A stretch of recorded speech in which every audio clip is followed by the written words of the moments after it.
To have you here, man. Gautam Bhatia needs no introduction, but let me introduce you to my team. We have some very, very bright students here. They have worked really hard in past. They at least have that, uh, let's say, conviction to fight for what we believe in. And this whole setup, this whole initiative is to, bring into, inculcate into them a constitutionalism that we believe in, at least you and I believe in. And I'm hopeful that this whole team will be a very strong force one day, 5 years down the line, 10 years down the line. And I won't be taking much of your time. This is your show, and I'm leaving it to you now. Over to you.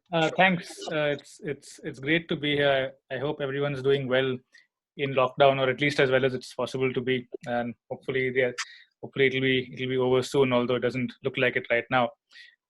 So yeah, like we had this idea of having a reading circle, just taking a couple of texts like once in 2 weeks or once a month, and just reading them intensely and talking about them, in this format. If this was a physical or an actual reading circle, then the way it would work is that like I would frame the topics broadly, and then we just have a conversation.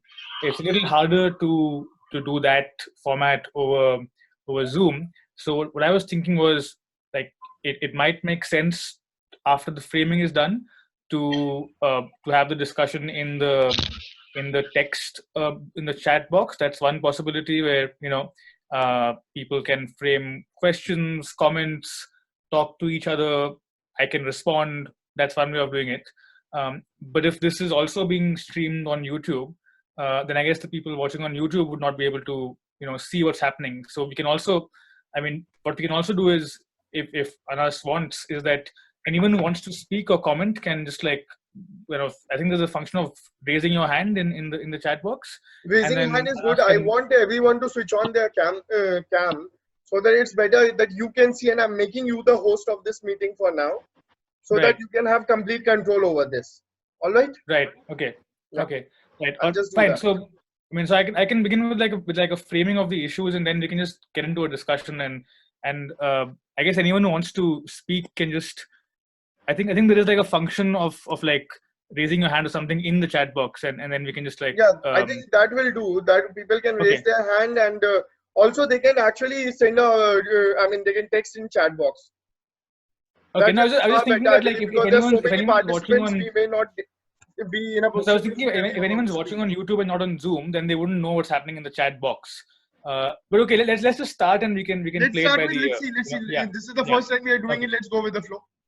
Okay, sure. Yeah. So I basically set two readings here. One is a Canadian Supreme Court case from 1993, Symes versus the Queen, and the other is an article by Monica Ramgo, a Latin American lawyer, on a decision of the Colombian Constitutional Court. I would have loved to actually make that decision the focal point of the discussion, but that's entirely in Spanish, unfortunately, and so we've had to make do with a summary of it in English. Now, both these cases involve questions of tax law, and of course, you could be, I guess it's legitimate to wonder, in a group that's dedicated to constitutional law, civil rights, especially given all that's happening around us, starting with the Citizenship Act protests in December, which I guess was the trigger for the formation of this group as well. And all the other civil liberties violations happening around us. Why are we discussing tax law? Well, of course, one thing is that it's a way of getting away from it in part, and focusing on an area of law that isn't so viscerally or immediately connected to the things that you all are doing in your daily lives. That's one that's one reason. But also there are a couple of other reasons I think are important. And one is that, so there's this famous line that history is too important to leave to the historians. And so I think similarly, tax law is too important to leave to just the tax lawyers. I have great respect for tax lawyers, and they're great people. But if you look at how we are taught law in law school, there are a number of courses, that are like cleanly grouped into different domains.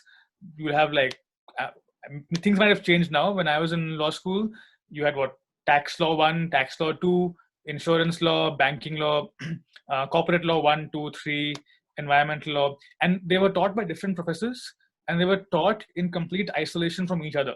So the idea that your corporate law course, right, might have some bearing on your constitutional law course or your criminal law course, right, that was never on the cards. Something like property law, right, is so intimately connected to the history of the development of a society, but we study property law as the TP Act and the cases that analyze the TP Act. That's all.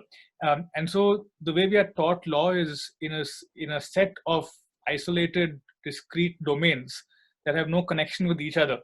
And that actually is a very apolitical and depoliticizing way of teaching law, because it assumes that all these different domains have their own internal logic. They just exist in some space that has like the text of the statute and the cases, and they have no broader connection or rootedness in our society, our history, our economics, our politics, none of that. So tax law is a study of the Income Tax Act, indirect taxes, excise, customs, and so on. There's no sense in which it links up to broader questions. But if you think about it just a little deeply, you'll find that that's a very absurd idea, because tax and tax law is one of the most important methods the government has to influence individual and corporate behavior. Because what you tax and how much you tax it decides how expensive or how affordable a particular activity is. And this is very evident in the recent hike on liquor, taxes on liquor. In Andhra Pradesh, it went up by 75% in one day, with specifically the idea being to disincentivize the consumption of liquor while adding to government revenue for those for whom it's like an inelastic demand, right? So people will pay whatever, a small segment will still pay those higher prices. And so tax is a really powerful tool or weapon, whichever way you want to put it. The government has to influence behavior, and also to decide who has how much money left, right, and which sections of society pay how much towards the upkeep of the state. So a progressive tax system ensures that the more money you have, the greater percentage of that you pay towards maintaining the welfare state. A regressive tax system or a flat tax system, it goes the other way. And so you can see how issues around tax and tax law are fundamentally linked to basic questions of justice, of the kind of society we want to live in and the kind of society we envision. And if you think deeper, you'll find that that's true for all areas of law. There's a great interconnection between tax, banking, insurance, corporate law, all these things that law school never tells you are linked to the constitution, linked to constitutionalism.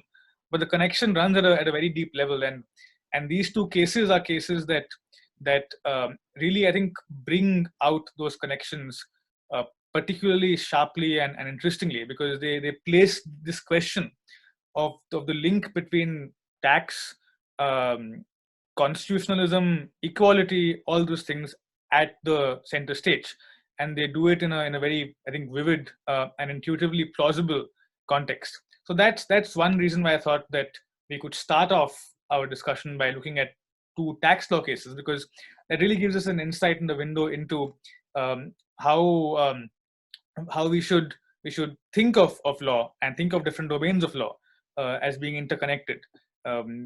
You'll see it in competition law as well, right? If you study the Competition Act, there is a text of the statute and there's like a specific set of terms dealing with market dominance, and that's the basis of the whole act. But if you think of it a little deeper, the very existence of a Competition Act imagines a society that is bound in some way to the logic of market competition. But we know that isn't the only way to organize societies. There are other ways where the profit motive or the idea of competition is not so central. And that's, again, a political choice. So these are some of the things that these cases make clear. The second point I want to make as a preliminary point, and that's also linked, is that when we become lawyers and when we when we are going to court and doing law, there are these host of assumptions that become central to our way of thinking, that we internalize simply by virtue of just repeating them time after time after time, until a point comes at which we don't question them anymore, but just take them as something that is just what it is. It's natural, as natural as the rain or as the sun. Uh, for example, one of those assumptions is that in questions of tax, the court should defer to the wisdom of the legislature. That's one of the most basic assumptions that that you go into court with. And so if you're challenging a particular tax law or questioning it, then you start off with a much higher burden than you would in any other normal constitutional challenge. And there's never, at least to my knowledge or my recollection in the time I've spent both thinking about law and being in court, any kind of question raised to this idea. And I think, again, these two cases really question and challenge that idea, because once you understand that the structure of the taxation regime is fundamental to influencing individual behavior, just as much as, say, criminal law does. Criminal law creates sanctions. Criminal law gives you a threat of prison, and using that changes your behavior. Tax law gives you financial incentives and disincentives, which are pretty much as strong and actually have a much more direct impact on your daily life. And that's how tax law changes your behavior. So once you've managed to see that, right, you see that there is actually no independent reason why, in matters of tax and taxing structure, a constitutional challenge, a challenge based on principles of equality, freedom, and so on, should be treated with any less seriousness or less rigor than any other constitutional challenge, right? And so you see that again, it's very easy to internalize some points and some structures about the legal system, which, once you manage to get out of that way of thinking, you find there's no real or strong basis about those assumptions. And that's something that I think is important to question on a daily basis as lawyers. That what are the basis of all these assumptions that we go into court with, that judges keep telling us, that senior lawyers keep telling us, this received wisdom, this established kind of tradition, this is how things are done, this is the doctrine, right? All of that, there is nothing natural about any of that. All of that is the product of years of incremental creation by people, human beings like you and me. And the reasons, and there'll always be reasons underlying these doctrines and these principles. And sometimes those reasons might no longer be relevant. Sometimes those reasons might specifically be to do with protecting class interests, protecting interests of dominant groups, and so on. And so the more you question, the more you find that underlying the law are all of these prejudices, ideas that can be and should be contested. So those are the two basic ideas I wanted to start off with, and then I'll just kind of frame the discussion around the two cases, and then we can have a conversation. So the first case is Symes versus the Queen, Symes versus Canada, which was a 1993 Canadian Supreme Court judgment. And the core issue, as you would all have read, was that childcare expenses, can you claim them as a business expense that would allow you to deduct that expense when you pay your tax, right? So the claimant was a lawyer, and she was not allowed to claim the expenses that she paid for childcare as a business deduction. And the whole case turned around the distinction between what is a personal expense and what's the business expense, right? And is childcare a personal expense or a business expense? And if you've read the dissenting judgment by Justice Leroy Dubé, I probably got the name completely wrong. Those who know French would pronounce it better. So she makes this very important point about how there has been this long-standing traditional division between the public and the private spheres, right? And this whole idea that the circle of business, or the circle where you earn income, is something that is in the public sphere, and that is in some way completely disjunct from the private sphere, which is the sphere of the family, child rearing, and all of that. And this is like a very, very old distinction in political thought, the public-private distinction, starting with, you know, ancient Greek civilizations, going on from them, from that, and you see it on a daily basis in your in the law, in your lives, and so on.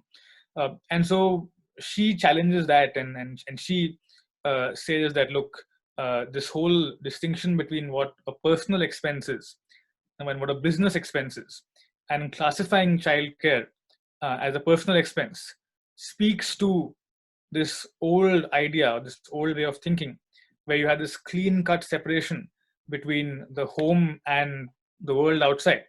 And it was men who would go into the world and earn income and do business, and women who would stay inside, and who would look after the children and so on. That itself is changing, and what you now have, and both the majority and the dissent bring up various reports that show that the nature of the workforce is fundamentally altered, and you have many women of a childbearing age who now enter the workforce.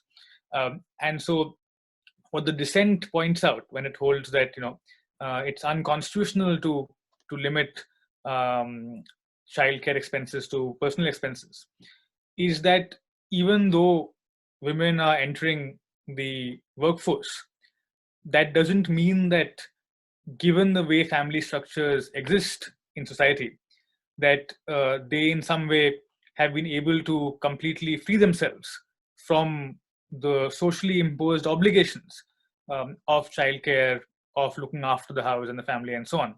So effectively, they're performing a double shift of both doing business, whatever the business might be, and also ensuring that the house is running. And so that clean-cut separation between what goes on in the private sphere and what goes on in the public sphere is no longer as clean-cut. And in fact, the dissent points out that for many women, their ability to participate in the public sphere, their ability to do business, is contingent upon them being able to find access to childcare and so on. Could be access to a creche in a more socialistic economy, childcare in a more capitalistic economy. And so if expenditure or money is spent on that, given that that money is the very condition that enables the participation of women in the public sphere, it's obviously fundamentally unequal and inegalitarian to classify that as a personal expense and not as a business expense, because you couldn't be doing business if you weren't able to access that childcare through that money you spent on it. And so you see how what begins as a very technical tax dispute about the question of whether you classify one economic activity as coming under a head of personal expenditure or of business expenditure actually becomes this wide-ranging debate about gender roles in society, about the evolution of these roles, and the link between tax structure and the further entrenchment of these roles, or the ability of society to move past them. That's what the debate becomes about. And you see how the majority judgment, right, is sees that up to a point, but can't see it beyond a point. So what the majority says is that yes, we accept that the burden of childcare disproportionately falls upon women. But the majority also then says that you haven't shown to us that the expenses of that childcare are also disproportionately borne by women. So it could be that the care is done by women, but it could be that the family together pays expenses for that, and then there could be other ways of structuring that. And so since you fail at that last step of showing that the expenses are also disproportionately borne by women, your claim fails, and there is no violation here. And this is the interesting bit, because I don't know how many of you noticed this, but this was effectively a 9-judge bench, and if you see the split of the way the bench goes, it's a 7-2 split. The majority is 7, the dissent is 2, and if you notice carefully, you will find that there were 2 women on the bench out of 9, and both of them dissented. And so there were 7 men who were in the majority who said that childcare expenses are not deductible as business expenses, and the 2 women who said no, they are. And I think this also gives you again like a very powerful, metaphor for the fact that this isn't simply a question about representation or diversity. It's a little deeper than that. The understanding of the kind of burdens that are borne by women when it comes to childcare, both financial and non-financial, is something that is very difficult to understand or to imagine unless they have been the subject of personal experience. Right. So when we talk about the importance of diversity on the bench and things like that, it's not a token issue, right? It's not just a question of, okay, you need to fill a quota of people, but it's actually that when you're deciding cases that involve people, the plurality of the experiences that people have has to be reflected on the bench where people decide on those cases, because without that you wouldn't have an adequate understanding of what's actually happening. Right? There was a particularly interesting passage in the dissent, which I thought I would read out because it actually speaks about lawyers. And of course, the claimant here was a lawyer. I think that's what drives the point home and kind of sums up many of the issues that arise in this case. And so I'll read that out, and then I'll move on to the next case. So this is from the dissent, and she says that in the recently released study by the Canadian Bar Association Task Force on Gender Equality in the Legal Profession, entitled Touchstones for Change, Equality, Diversity, and Accountability, the difficulties many women lawyers face when attempting to balance career and family were highlighted. The report states, one of the main causes of discrimination against women lawyers is a culture that surrounds work in the legal profession. That culture has been shaped by and for male lawyers. It is predicated on historical work patterns that assume that lawyers do not have significant family responsibilities. The hidden gender of the current arrangements for legal work manifests itself in many ways, including the extremely long and irregular hours of work, assumptions about the availability of domestic labor to support a lawyer's activities at work, promotion within law firms, which is incompatible with the childbearing and child-rearing cycles of most women's lives, and the perceived conflict between allegiances owed to work and family. So, I mean, I think that these are all things that I have heard of and heard about from colleagues in the profession, and you can see here how they have a direct impact on a case that is rooted in two important domains of law: tax and the Constitution, equality. So I'll leave you with some of those thoughts, and we can talk about that a little more in the discussion. The second case is also a very interesting one, and this is again, as I said, I wished I could have given the case to read, but Latin American courts don't yet really translate their judgments, so it's a problem. This is a case from Colombia that involved tax on sanitary products, right? And again, some of you might have been following it. There was a debate 2 years ago, 3 years ago, about the issue of taxing sanitary pads in India, and why are they taxed and why aren't they made tax-free? And the representation was made. There was also, I think, a case filed, but that didn't really go anywhere. So nothing really happened with that. Now, I think what's interesting about the Colombian Constitutional Court is the nuance and the layers to which it goes in examining the case. So it's not just like a simplistic argument about the fact that this tax affects only women, and therefore it is discriminatory, and so we're striking it down. Actually goes into a lot more detail, considers like a number of additional issues.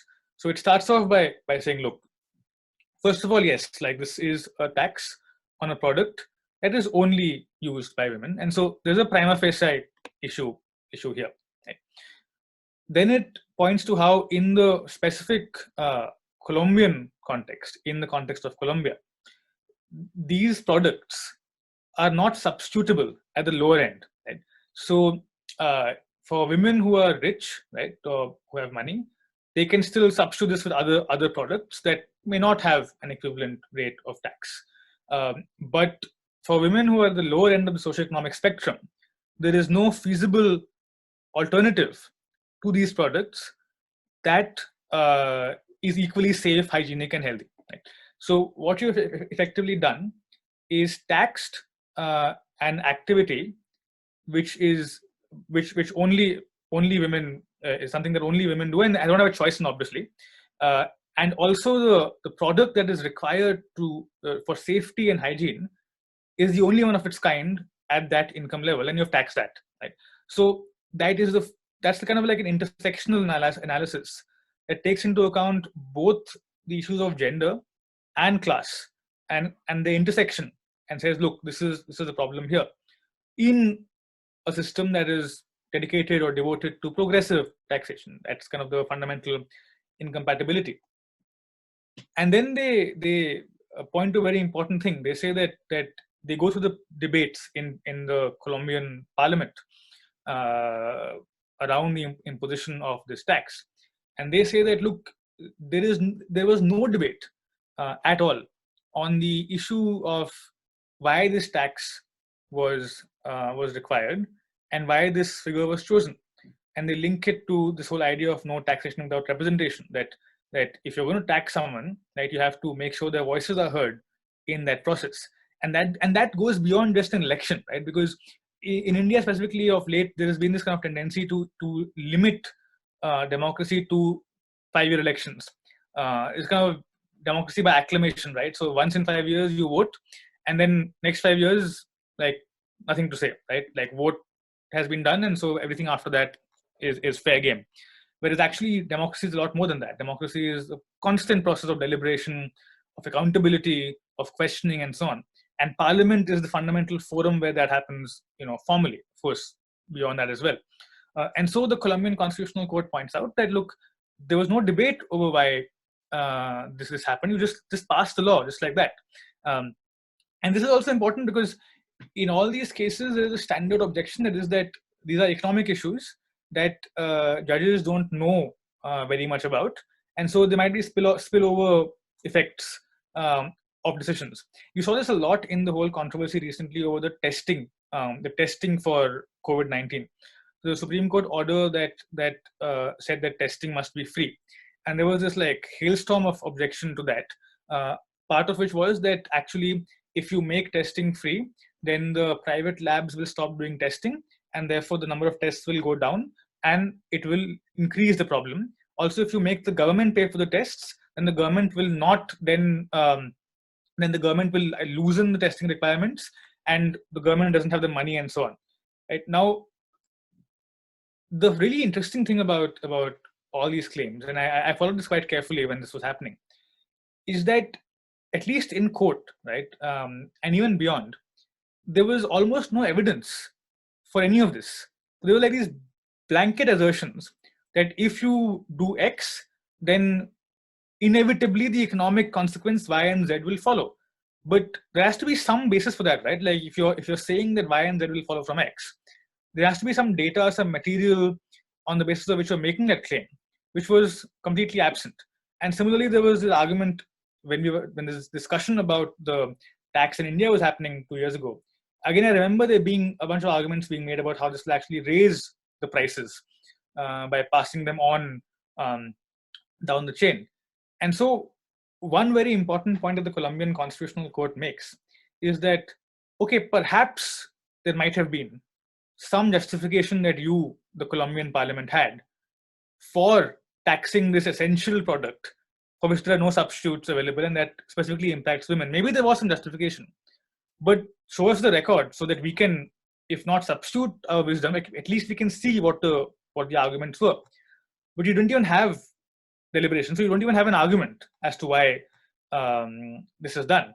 And so, in the absence of any argument about why you did this, the reasons for unconstitutionality are even stronger, given that all those things, essential product, equality issues, and so on, medicine, hygiene, and so on. And so, when you put all these together, the constitutional arguments along with the deliberative arguments, you find this judgment that really covers all its bases. So it's very hard to actually accuse the Colombian judges of overreaching or being activist, because they take every argument, deal with it to the full extent, in great detail, and say, look, this is why we are saying that this tax is unconstitutional, accounting for the fact that taxation is primarily a legislative function that flows from the authority that Parliament has by virtue of being elected to tax people. Accounting for that, you haven't explained ABC, and look, there's also DEF. And so when we combine all those, we get this verdict. And so I think, again, that shows you that you can maintain the judicial role, right, which is primarily an adjudicatory role, which is not meant to replace governance. It's not meant to be a substitute for governance. It's not meant to substitute the functions of Parliament. You can maintain that role, and sometimes you find that even within that role, if you just ask the right questions, right, you get the answers that you might think you can only get by being activist or by being, intrusive. Because if you read Monica's article, she explains the reasoning process, and it's firmly grounded in judicial reasoning and legal reasoning, in reasoning that flows from constitutional principles, text, and structure. It's not a policy argument. It's not that this should be what the law is. It's a question of whether this law complies with the Constitution or not. Right? I think that's something that we should all think about, because what we've seen a lot over the last 1 month of COVID is this very strange binary when it comes to the Supreme Court.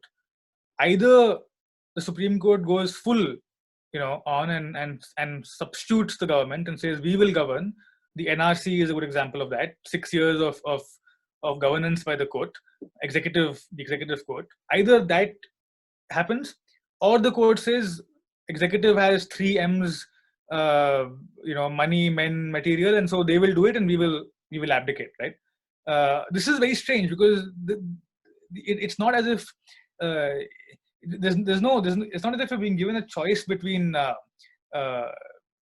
drinking poison on the one hand and nectar on the other. There's like a full spectrum in between, right? That which is neither poison nor nectar, and that spectrum is what we need to recover, because there's no real future for legal reasoning, or even holding the court to account or holding the government to account, if we are forever oscillating between either the executive court or the absent court, right? And then this Colombian judgment, I think, really shows you a model for how you can, play that judicial role in a way it should, in these really important cases that involve deep and fundamental choices about the way society should function, and still remain a court and not, a pretend executive. So I think on that note, so it's just exactly 12:15 here. So I will stop, and we can go into like discussion, conversation, and so on.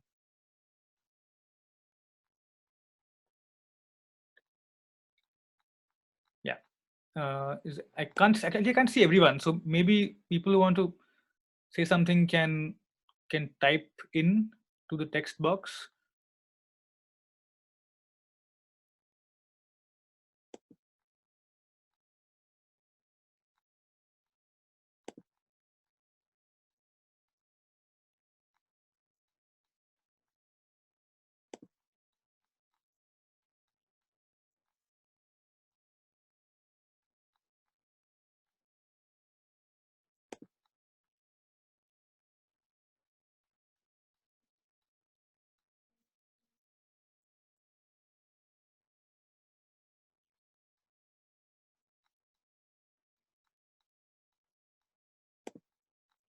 Wait, I can't see. Well, there is the raise hand option here as well in the, if you click on chat.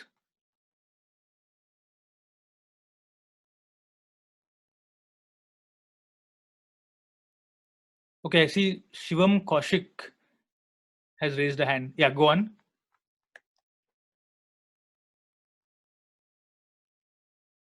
Sir,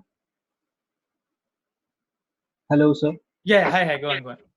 So my question is, sir, that recently, like Mr. Harish Salve, sir, Mukul Rohatgi, and there was even one article in Bloomberg Quint, I guess, it said that the recent ruling and judgments of Supreme Court are responsible for the economic and macroeconomic conditions that are happening in India, like the 2G case, in which the spectrums were cancelled, the Goa mining case. So, what is your reaction on that?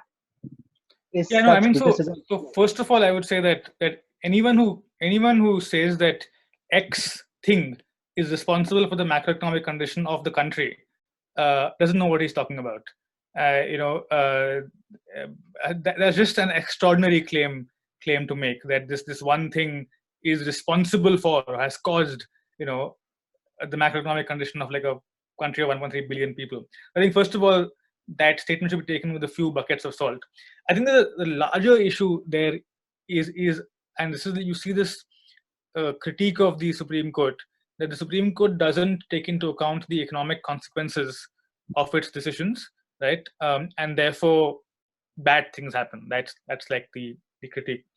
Now again, this is getting us back into that binary trap which I talked about, where it's either that you become the executive, right, like in the NRC, right, or you're like, wherever there is some economic consequence, you abdicate entirely, which is again very bizarre, because there is no judgment of the Supreme Court and no right in the Constitution whose enforcement does not require some financial outlay.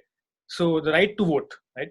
The right to vote, if it means anything, requires a massive amount of expenditure, right? Across the country, polling booths, EVMs, CRPF movement, right? The right to free speech, right?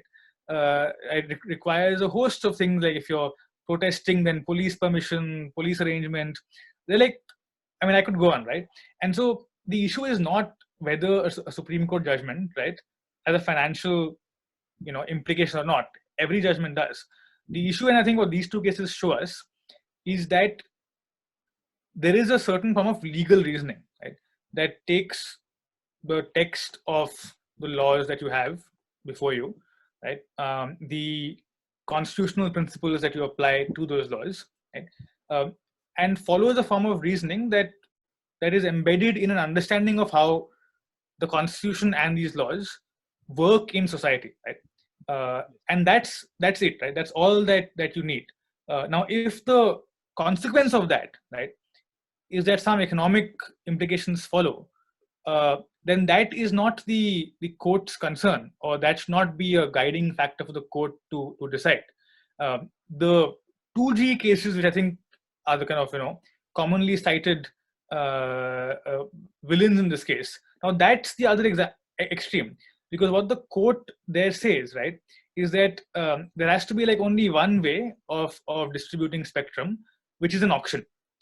But that's a purely illogical choice, right? There is nothing in the Constitution, nothing in the law that requires that the allocation of spectrum can only happen through an auction. So there's no basis for that. So once you're doing that, then yes, that's wrong, right? But you don't have to either do that or completely abdicate. As we've discussed, as these two cases show us, there's like a full range of things in the middle that are open for the court to do. So I don't know if it answers the question in full, but that's what I think about that. Right, okay, so the Symes dissent is often criticized on the ground that if the judgment favored Symes, it would only benefit the already entitled business class and not the working class. Can you explain how this was said? Yeah. So the reason for this is that the claimant in Symes was someone who brought a case based on her childcare expenses, right? But that the starting point of that is a woman who can afford to pay for childcare, right? And you're looking at a society like Canada, where childcare would be very, very expensive, because in those countries, these kinds of personal services are actually very expensive. They're not as underpriced as they are in India, and so the very fact that the claim was focused around childcare assumed that it would benefit only those women who could afford childcare, which would mean lawyers, like business, like rich lawyers, not like every lawyer, like rich lawyers, business people, and so on. Which is why I combined that with the Colombian case, because the Colombian case is the opposite. The entire focus there was on taxing a product that specifically was unsubstitutable at the lower end of the socioeconomic spectrum. So the dissent is criticized on that basis, but I think it's worthwhile to remember that it's not a zero-sum game. So it's not that that had the judgment gone in favor of Symes, it would have been, say, like a bad thing for the working class. It would just have meant that a certain segment would have benefited. But I think what matters more is the reasoning that would have led up to that. And that reasoning is a more universal reasoning. That reasoning isn't restricted by the class character of the claimant. That reasoning is more expansive, and it could, in future cases, be used in more emancipatory and broader ways as well.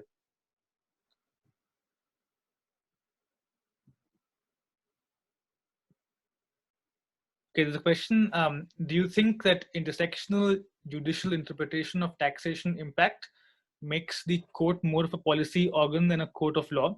For example, if the debate over taxation of contraceptives surgeries were to happen in a pro-life state of the USA, the court be determining the policy of the land? Yeah. So here's the third question I put was, what are the risks of an approach like this? And that actually goes to the question that you've asked, because and there's an interesting historical example here, which is that in the same USA, in the beginning, when they tried to change the tax structure to make it a progressive taxation system, as opposed to flat or a regressive tax, the US Supreme Court actually struck it down on equality grounds. So they said that a progressive tax system, because it unfairly burdens the richer classes, is unconstitutional.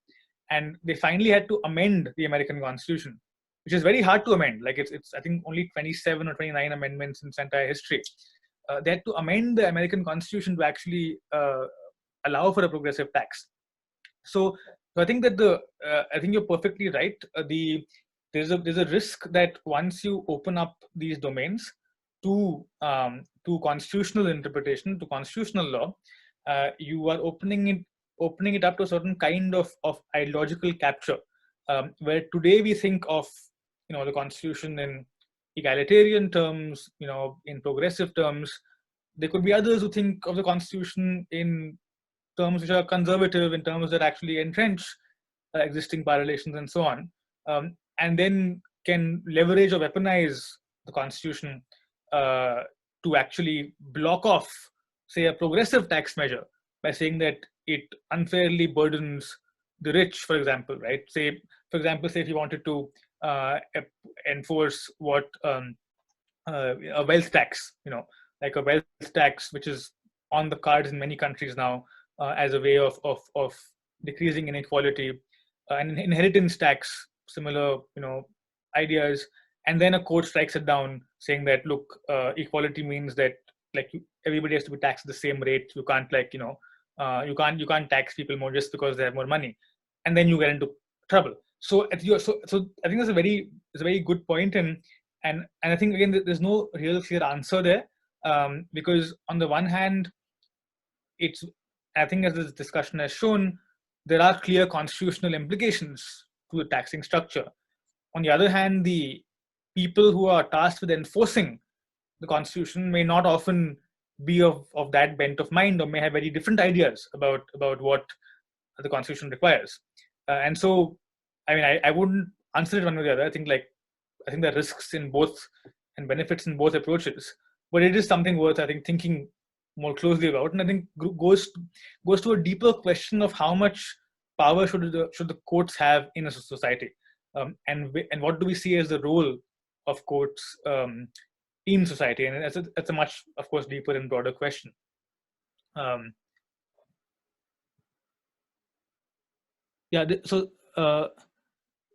there's someone called Priyanka who wants to ask a question, but yeah, go ahead.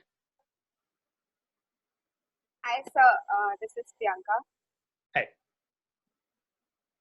So what I wanted to ask was that this has been a personal observation of mine that over the years we've seen the court has been extremely proactive. It has been blamed for being, extremely proactive. For instance, even in the national anthem judgment, you'll see the court coming and deciding whether I should stand up for the national anthem or not. There's a very private emotion involved. And then it has suddenly come into this realm wherein, the people are approaching the court saying, direct the government to do something about the migrant laborers, and yet it says, trust the executive, we're not going to do anything about it. So how do you think this transition has happened, and why, more importantly, has this happened? Is it because the court is becoming extremely cautious, or is there some other rationale in your opinion? So I think that's a question that will require like many days of discussion to really deal with fully. It's a very complex question, and people will answer it differently depending on whom you ask. So my brief answer, and this is so there are like there are very broader political issues here which involve the space that a court has to maneuver when you have a majoritarian government in power as opposed to a coalition government, executive that asserts itself. So there are all those broader political issues I think are worth talking about. I want to answer it in legal terms, and my legal answer is that over the last 30 or 40 years, the court has completely abandoned any commitment to legal reasoning to justify its judgments, and has based its legitimacy on the moral force of its outcomes. Right. So when the PIL era begins, and you have all these judgments on bonded labor, environment, and so on, some of those are well reasoned. PUDR is a famous example, forced labor, Article 23. But a lot of them, if you look at them closely, don't have reasoning. And there's no explanation for why Article 21 means what they say it means, and so on. But the way they are framed is kind of like this moral call that how can you possibly disagree if we want to, take care of the most marginalized and vulnerable people in society. And so what happens is that over time, right, that necessity to justify the decision of the court in legal terms kind of completely goes. And that brings you to a situation like today, right, where in a case like the migrant laborers case, Article 21 has come to mean everything and therefore nothing at all. And what you do with Article 21 in a particular case has become completely subject to the discretion of an individual judge. So there's no way that you can actually say, look, you, the Supreme Court, are wrong here on legal terms, because the debate has moved away from the legal terrain for many, many years. It's completely on how important it is to like do X, Y, Z, and how society must do it, and so on. And the court, if not the court, then who? Because the executive has failed, vacuum all of that, right? But if you've entirely based your jurisprudence on the fact that when there is an executive vacuum, the court steps in, and then you have the executive which is like saying, no, actually there is no vacuum, we are very much here, the court gets completely, there's no space left for the court then, because its fundamental basis legal reasoning it itself is abandoned, and the space it occupied it's now being pushed out of. So where does the court go, right? And I think that really important, and it's not just about, it's really important to look to the future, I think, and which is why I think it's very important for all of us as law students, as lawyers, to really insist that the court is held to account for its judgments and lack thereof on legal grounds, right? So not that, look, the position of the migrant workers is terrible, and why isn't the court doing something? But actually, like, the migrant workers have constitutional rights under the Constitution that in this case have been affected by state action, the state action being the forced closure of all shops and establishments to enforce the lockdown, and therefore the state has a constitutional obligation to do X, Y, Z. So once you frame the argument in those terms, right, you're not relying upon the moral force, but upon the legal force. And then you can say, look, you the court are failing in your legal duty, your constitutional duty, and not just have like an argument about whether it was right or wrong. So I think it's really important for all of us to like retrieve and kind of resurrect the importance of legal reasoning that's kind of gotten lost in recent years. So Tabbir Riaz has said there is a lacuna in the Symes judgment and he wants to elaborate. So yeah, please go on. Yeah, hi sir. Sir, I just wanted to point out that whenever a judgment is given by a court, it has to consider not just the matter at hand, but the larger implications it has. So one area that I think was completely missed out in this judgment is the fact that there are a large number of single parents in Canada, everywhere, and it keeps increasing as society progresses. So when you consider single parents especially, child care becomes something that is essential for them to work in the first place. And even in single parents, I looked up a little bit of data, and I would like to point out that in a comparison between single mothers and single fathers, the average weekly earnings for the mothers was $809, and for fathers it was $1,169. So why do you think this is something that was completely ignored and not considered by the judgment? Sorry, can you clarify the last bit? What wasn't considered? Which part? Single fathers. The fact that single parents and especially single mothers, because they're earning as comparative to single fathers is less in Canada. Oh right, I see. No, so I think that the reason for that is that wasn't a question before the court, in the sense that so I mean, if you look at courts like Canada and these countries, they're still actually very focused on the fact that they will not answer a question that is not brought to them, or like a hypothetical that is not there before them. So in the sense that this was the claimant, right, was making a specific argument on the absence of that deduction as a business expense, the court stuck to that fact and analyzed her case in the broader context of the challenge, which was about on the basis of gender, and didn't go beyond that. Now that, I mean, could well be a problem, or it could be a benefit. I think we can have a discussion on that. But to answer the question, I think that was the reason why, because it just wasn't, analyzing that was not necessary to decide the case before them, so they didn't do it. That's at least my reading. I of course, like if I may interject here, sir. Yeah.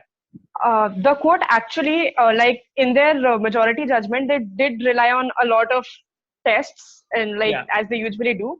And the three main tests that they actually relied on were business test, purpose test, and but-for test. Yeah. And it's very important how they actually classify Miss Symes or Mrs. Symes' position, in the light of these three tests. So it's interesting that they say that when they're discussing the but-for test, that but for so-and-so, the taxpayer would not have been able to enjoy the work in the first place. Yeah.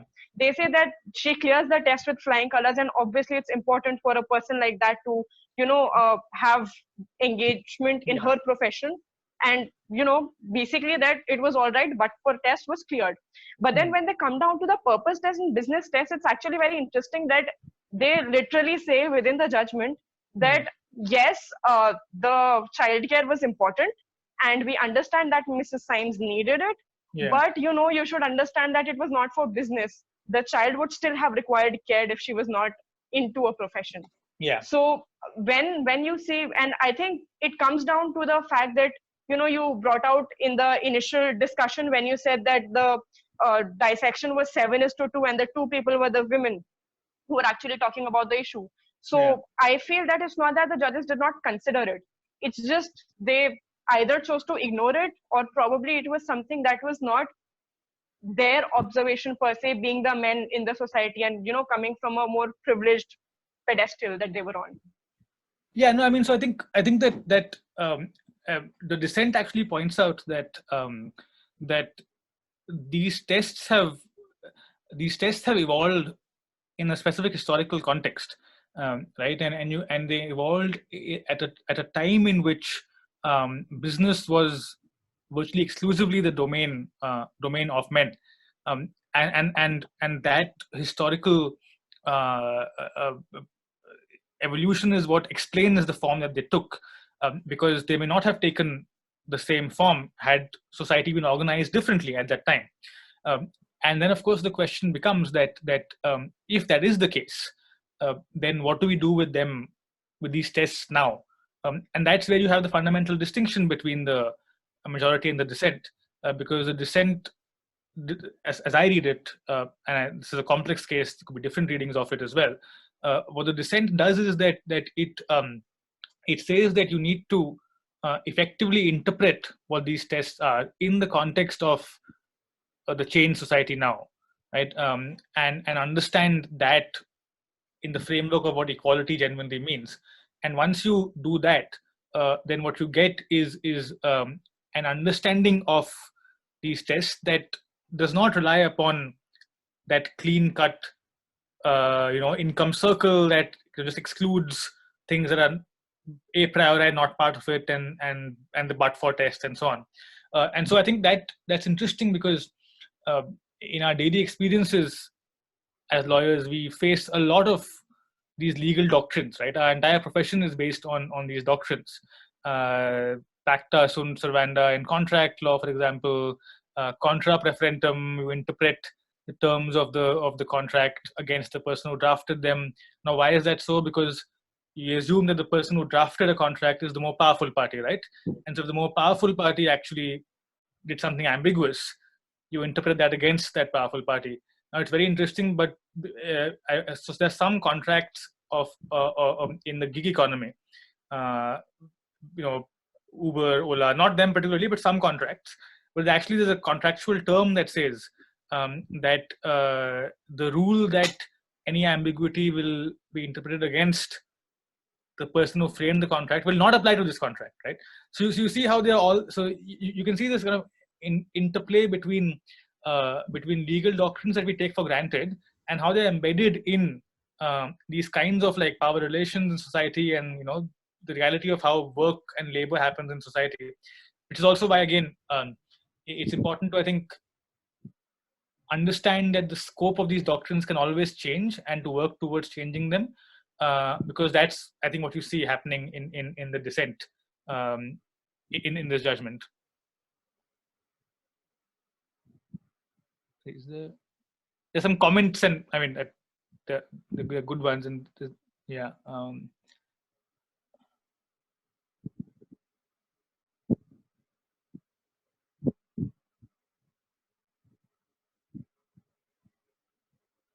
Yeah, judicial deference by the constitutional courts results in violation of due process of law and a bias against a party in many important cases. I mean, so again, like it really depends on the case, and as I said, we tend to think of deference and activism as this kind of, again, binary situation where either you defer and leave the field, or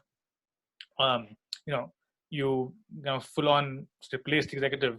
I think that's the real problem, and often I think it's important. So just today, for example, you had this Karnataka government announcing it would pay the fares of the migrants to go back, and if you see how that happened, it happened through a series of court orders that took place, and it was finally a decision of the government, but in a certain sense, it was nudged by the court, simply by the court issuing notice, asking the government to come and explain, passing an order saying that, like, look into how you will send them back, paying their fares, and then the government moves, right? So it's not always that the court has to decide by striking down something or by forcing something. Often that process in which the government is actually compelled to come to court and to explain its position, using and giving legal reasons, itself prompts a kind of change in its position. In the Kerala High Court, for example, when this whole sprinkler challenge happened, you saw the same thing. Once the government was forced to actually come and explain, so many loopholes emerged that it had to change its own position. I think what we are seeing in the last 1 month in the Supreme Court is that there's not even that happening. So the Supreme Court isn't even asking the central government to just like explain, show evidence, discharge its burden.